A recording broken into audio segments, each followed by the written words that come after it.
était une fois, ici et maintenant, deux enfants. Seuls dans la forêt, ils avancent. Ils marchent depuis des heures, des jours, des semaines peut-être.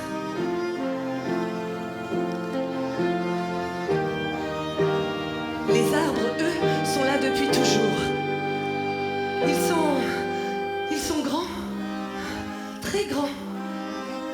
Si grands que les enfants se sentent terriblement petits. Surtout avec la faim et la fatigue. Ont-ils bien fait de partir?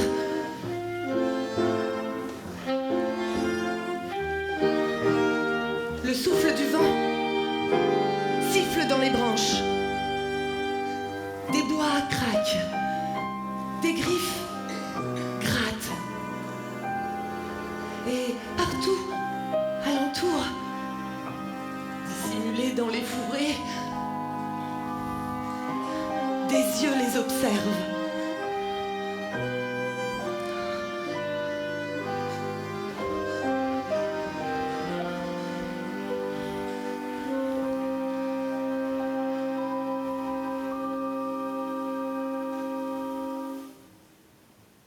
Des yeux jaunes, des yeux rouges, des yeux de fièvre ou de colère. Mais les enfants avancent. Quand on ne sait pas où on va, autant continuer tout droit. Comme l'a dit un chat dans une autre histoire, il suffit de marcher assez longtemps pour arriver quelque part. Alors, ils marchent.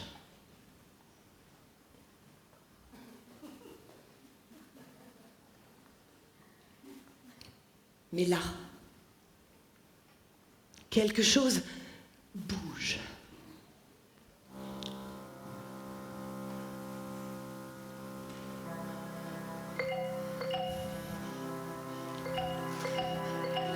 Les enfants se serrent plus étroitement pour faire cesser le tremblement. Oh, et ça marche pas vraiment, hein?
Qu'est-ce que c'est que ce truc minuscule?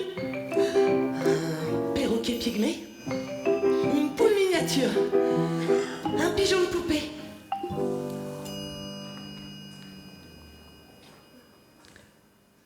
Devant ce si petit oiseau, les enfants se sentent soudain grands, très grands.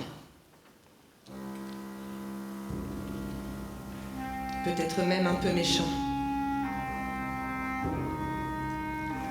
Alors, sous les moqueries, l'oiseau rétrécit. Oh, s'il disparaît, les enfants seront à nouveau seuls, seuls, dans la nuit.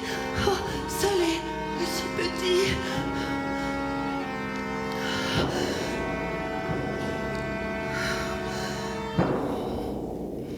Mais non, l'oiseau, reste ici. Promis, on arrête de rire. Nous, on adore les petits. Le roi Telé les regarde de côté, pas très rassuré. Dis-nous, l'oiseau, quel est ton nom? Qui es-tu? Qui? Cuit. Cuit. Le roitelet prend sa grosse voix pour les arrêter. Ça suffit, hein. Vos cuits sont très grossiers. Il gonfle ensuite ses plumes, s'incline et dit: Je suis le roitelet, pour vous servir. Le roitelet, le petit roi, comme dans l'histoire. C'est toi? C'est toi le roitelet de l'histoire? Quelle histoire? J'ai oublié de préciser que ces enfants, comme la plupart des jeunes humains, adorent les histoires. Ils aiment en écouter, en inventer, en raconter. Pas question de laisser filer une si belle occasion. Écoute le roitelet. C'est une histoire qui commence comme ça. Les oiseaux, un jour, décidèrent de se choisir un roi. Mais il y avait beaucoup trop de prétendants. Tous pensaient avoir leur place sur le trône des oiseaux. Le coq, parce qu'il avait le plus beau chant. Le paon, parce qu'il avait les plus jolies plumes. Et l'aigle, parce qu'il était le plus puissant. On délibéra longtemps, sans parvenir à se mettre d'accord. Alors, on décida d'un concours. Celui qui irait le plus haut deviendrait le roi des oiseaux. Chacun dans sa vanité était sûr de gagner. Mais le coq dut vite s'arrêter. La vie de basse-cour l'avait un peu rouillé. Le paon s'aperçut que sa superbe parure l'empêchait de voler. Et bientôt, ce fut l'aigle qui se détacha dans le bleu du ciel et qui montait et ne semblait pas devoir s'arrêter. Car à chaque fois qu'il déclarait de sa grosse voix « Ça y est, je suis le roi !» une toute petite voix lui répondait « Non, je suis plus haut que toi !» L'aigle dépassa la montagne, les nuages et peut-être même quelques étoiles. Mais toujours cette petite voix « Non, je suis plus haut que toi !» À la fin, fatigué, l'aigle redescendit sur terre. Et il reconnut sa défaite. Quelqu'un avait été plus haut que lui. Un tout petit oiseau, si petit qu'il s'était glissé entre les plumes de sa tête, sans que personne ne le remarque. On l'appela le roitelet. L'enfant s'arrête, fier de sa fable. Tu vois, c'est toi.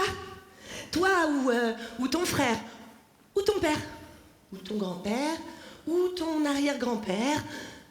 C'est toi. Enfin, toi ou ton frère. N'importe quoi. Le roitelet les regarde en secouant la tête.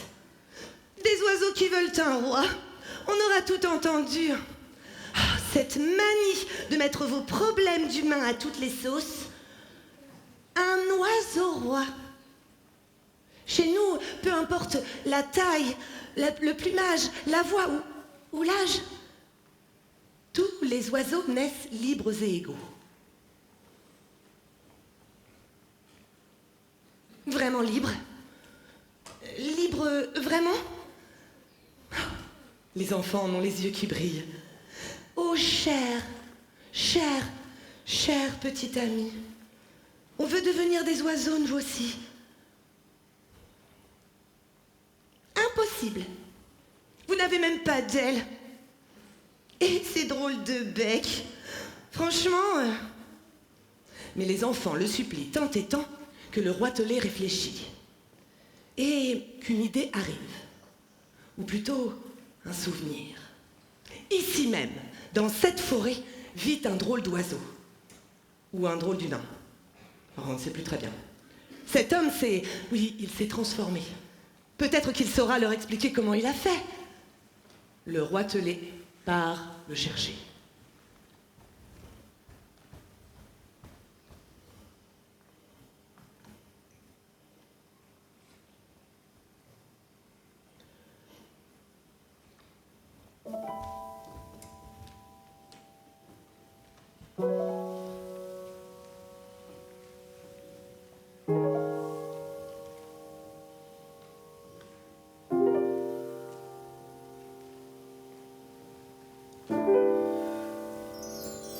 Il était une fois, ici et maintenant, encore.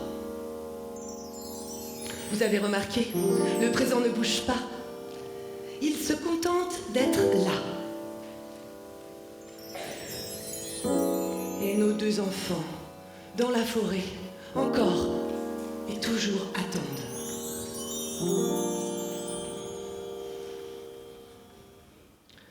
Ils attendent des heures, qui sont peut-être des minutes, peut-être des secondes.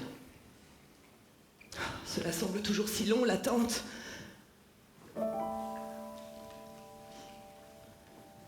Enfin arrive un drôle d'humain, ou un drôle d'oiseau. On ne sait pas très bien.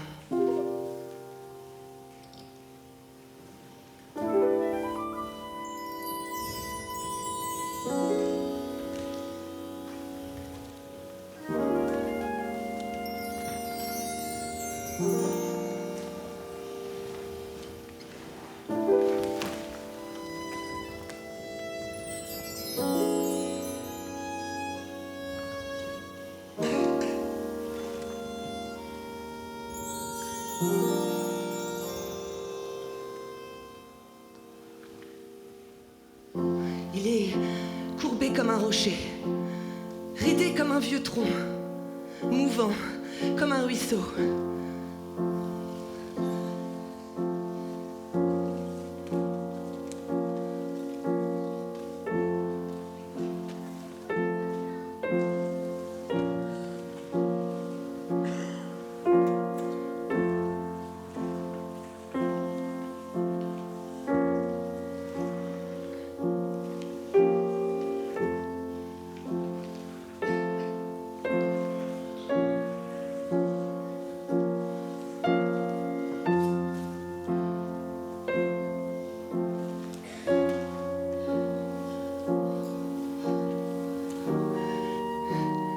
La lumière au fond de ses yeux ne laisse aucun doute.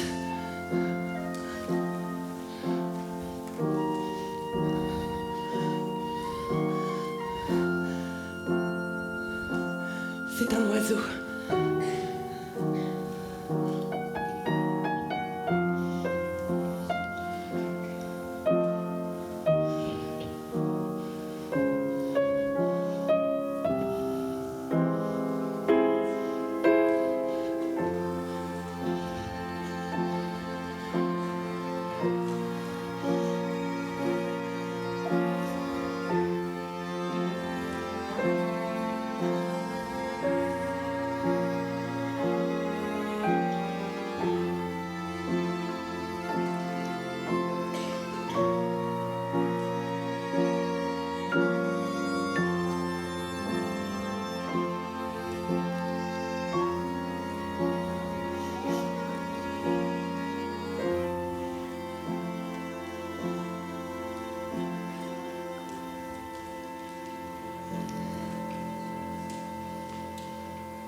Il s'appelle la Huppe.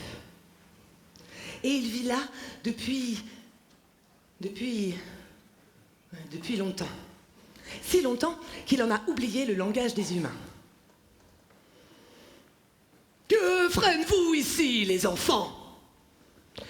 Nous avons quitté la ville. Nous voulons vivre ici, en paix. Loin, loin. Loin de quoi?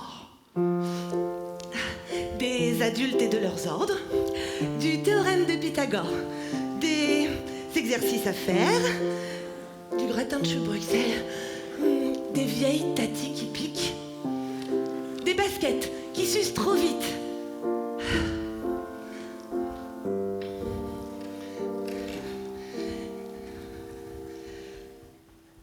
Nous sommes prêts à devenir des oiseaux.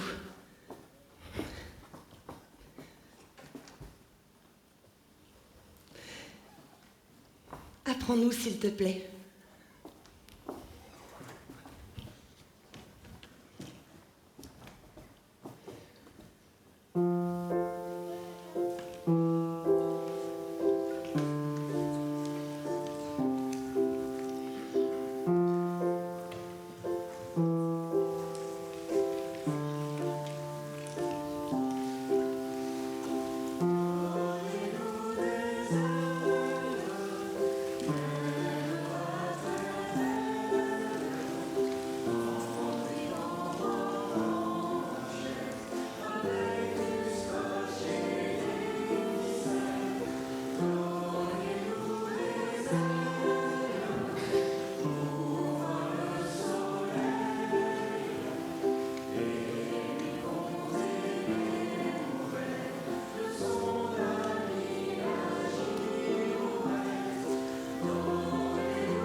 liberté ne s'appeint pas. Elle se respecte, s'observe, se chaîne et finalement se vigne.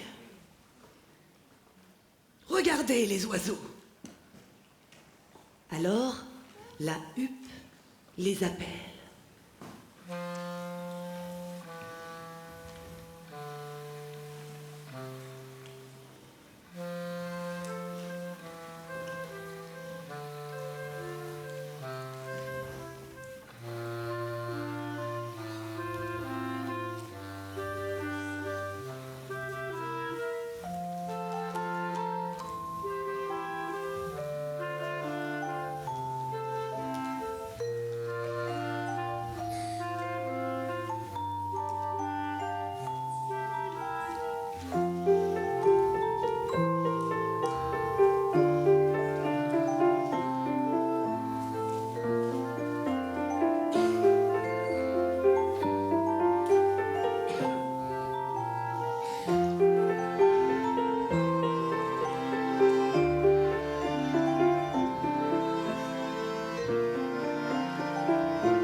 Sont là, par centaines, par milliers, par centaines de milliers. Oh, ils piaillent de leurs mille voix. Ah.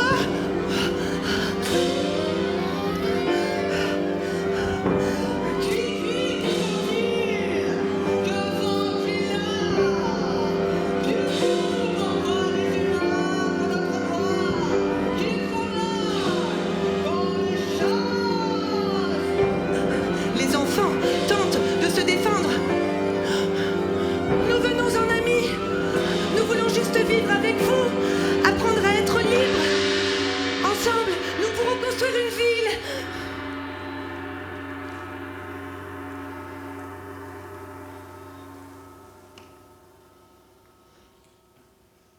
Les oiseaux se rassemblent et se concertent. Un brouhaha léger, d'où s'échappe parfois une voix qui pépille, babille, jabote, gazouille ou piaille. Cela prend du temps. Le temps de l'attente. Finalement, un oiseau s'avance. Le plus vieux, ou le plus beau, ou le plus grand. Ça n'a pas d'importance. On l'a dit, chez les oiseaux, tous sont égaux. Messieurs les enfants, le peuple des plumes s'inquiète du danger rend intégrer des humains dans notre société. Nous devons délibérer dans le cadre d'un procès. Êtes-vous prêts à vous y plier? Oh oui! Oui, répondent les enfants sans hésiter. En un tour de patte, la cour s'organise.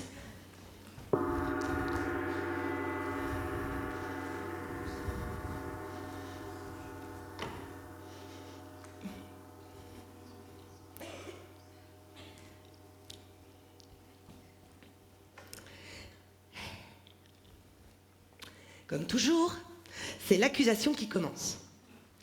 L'avocat s'avance. C'est un grand oiseau noir et blanc, très élégant. Cher juge, chers jurés, cher public, c'est un procès historique qui se joue ici. Ces enfants ont l'air innocents, mais ne vous y trompez pas, ce sont des monstres. Les humains enfreignent les lois les plus élémentaires de la bonté universelle. Ils maltraitent nos semblables, les chassent, les torturent, les gavent, les déplument, et tant d'autres horreurs encore. Pour vous en convaincre, 3 courageuses victimes sont venues aujourd'hui vous partager leur bouleversante expérience. Écoutez-les, entendez-les et rendez-leur justice. Un héron s'avance en boitant.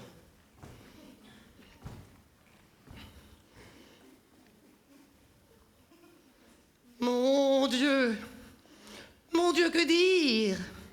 J'étais alors petit, je pataugeais dans la mare, à la chasse au tétard. Quand je me suis blessé la patte sur une canette rouillée, une si belle patte, si longue, si droite, fierté de notre espèce.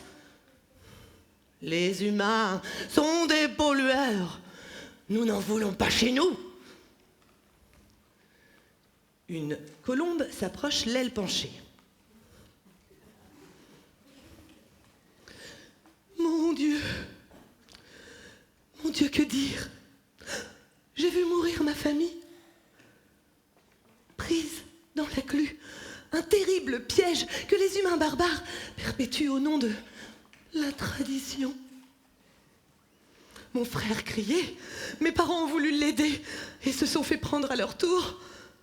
Non, les humains sont des sadiques. Nous n'en voulons pas ici. Un canard arrive alors, le jabot difforme.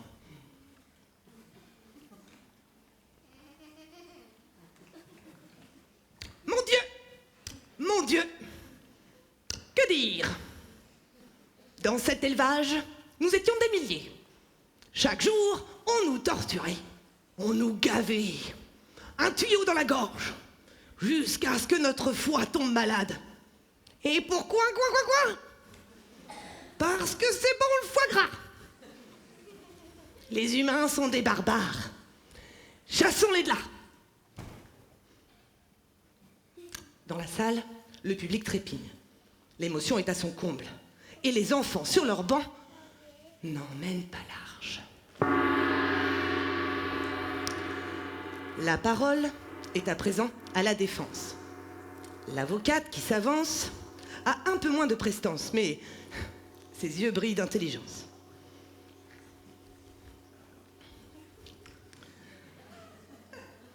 Monsieur Héron, Mme Colombe, et vous, Monsieur Canard, nous sommes tous très conscients du martyre que vous avez dû vivre. Et quand je dis tous, j'inclus bien entendu mes clients. Regardez comme ils sont pâles. Sûrement, ils ont honte des agissements de leurs parents. Car de tous ces humains qui ont détruit vos existences, vous souvenez-vous, et réfléchissez bien avant de répondre, vous souvenez-vous avoir vu un enfant? Le brouhaha reprend dans la salle, perplexe cette fois. Non. Et je vous prie de le noter, cher juge, cher juré, cher public. Les enfants sont innocents. Ceux d'aujourd'hui ramassent même les déchets. Ils construisent des nichoirs, ils plantent des arbres. Ils ont une vraie conscience écologique. Et je dirais même plus, ils sont également des victimes. Alors là, le brouhaha, cette fois, se fâche. La juge ramène une nouvelle fois la salle au calme. Mais oui, je pèse mes mots. Des victimes. Ils héritent des traditions stupides, d'une terre polluée, d'un climat déréglé. En réalité, ces enfants, ils viennent nous demander asile. Aurons-nous le cœur de leur refuser? Le silence plane. Et quelque part, Dans le public, une voix s'élève et pose la vraie, la bonne question. Mais les enfants, pourquoi? Pourquoi voulez-vous devenir des oiseaux?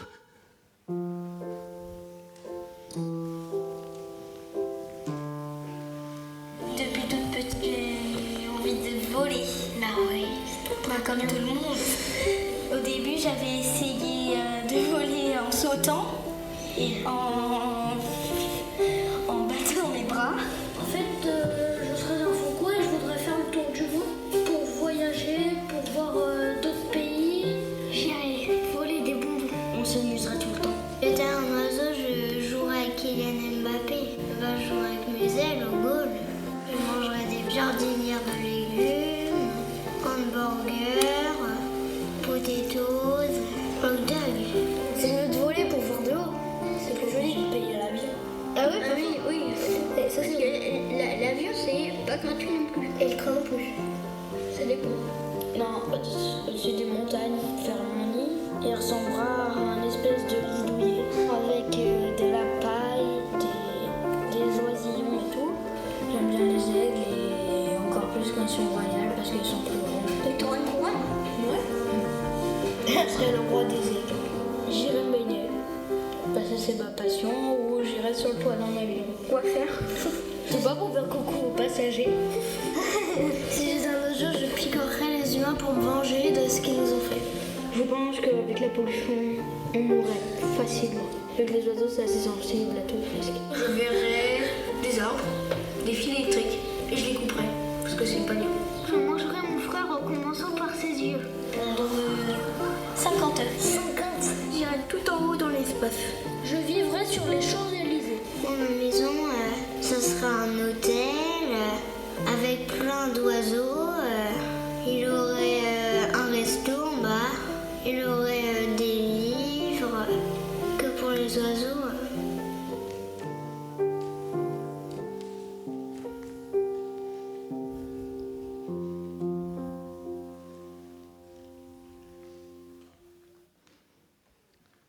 Les jurés se sont retirés.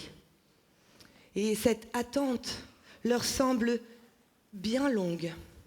Peut-être encore plus longue que toutes les précédentes. Que va-t-il leur arriver? Et si les oiseaux décidaient de se venger? S'ils les mettaient en cage? S'ils les engluaient sur un arbre? S'ils les gavaient pour ensuite manger leur foie? Ah oui, les oiseaux, en vérité, ils en auraient le droit. Les jurés reviennent et donnent leur verdict. C'est un oui. Les enfants peuvent rester et construire leur ville.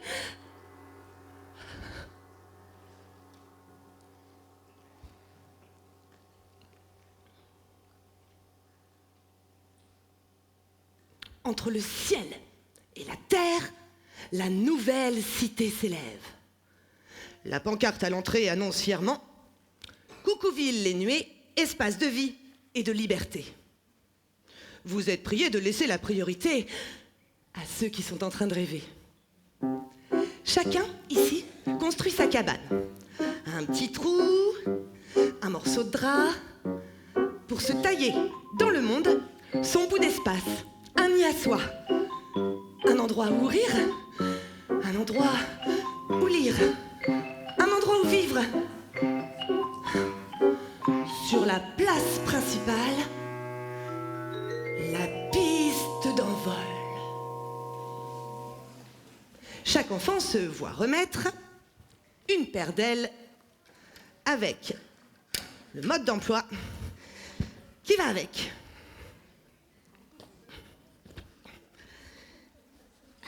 Alors, pour s'envoler, rien de plus simple. On fait le vide dans sa tête.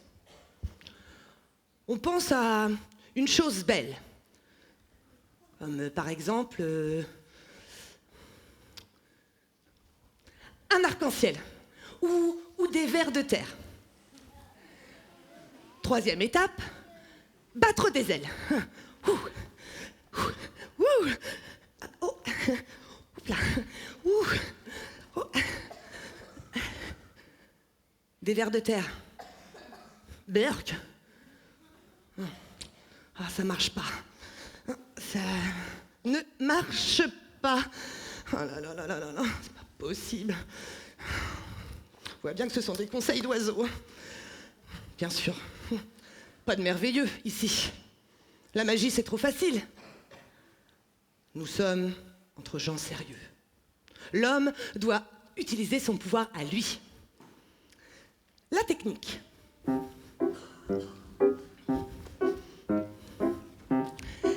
Alors, les enfants pensent,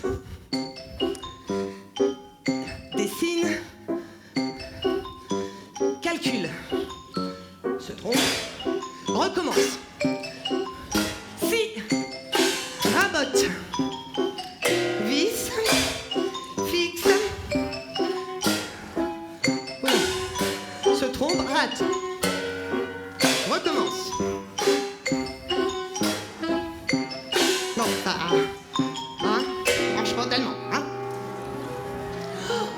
Et il s'envole.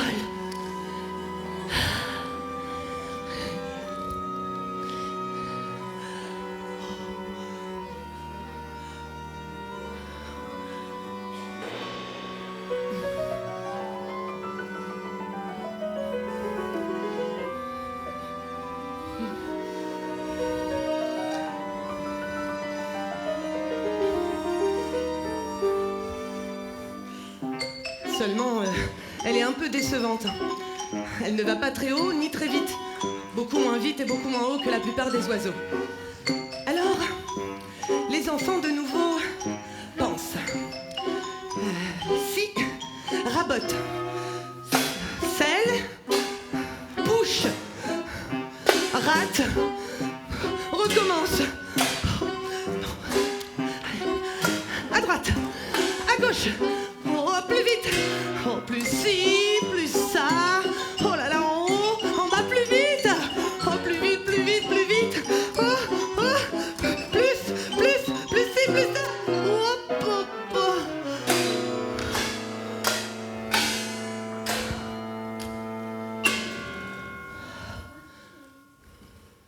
Plus rien.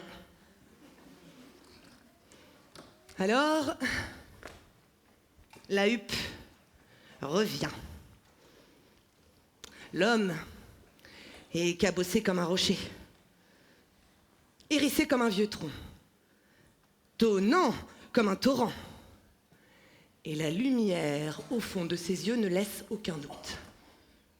Il est en colère. C'est quoi cette papaye ?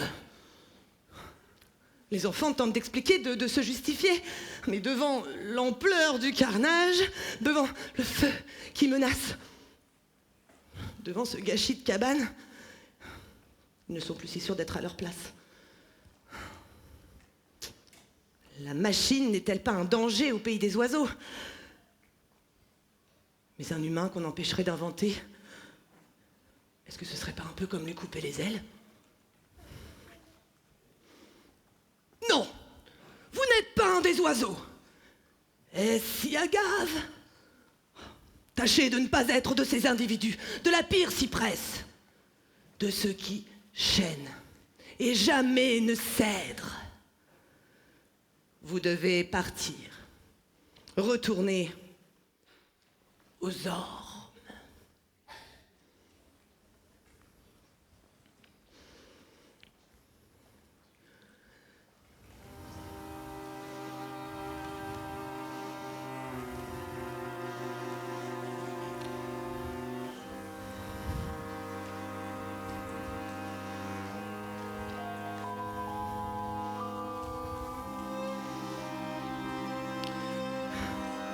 Deux enfants dans la forêt.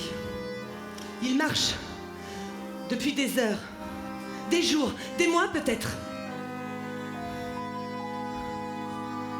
Les arbres qui les entourent sont grands, très grands. Mais les enfants ne semblent plus si petits.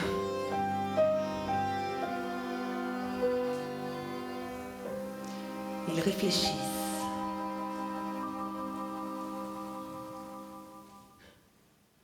Retourner aux ormes?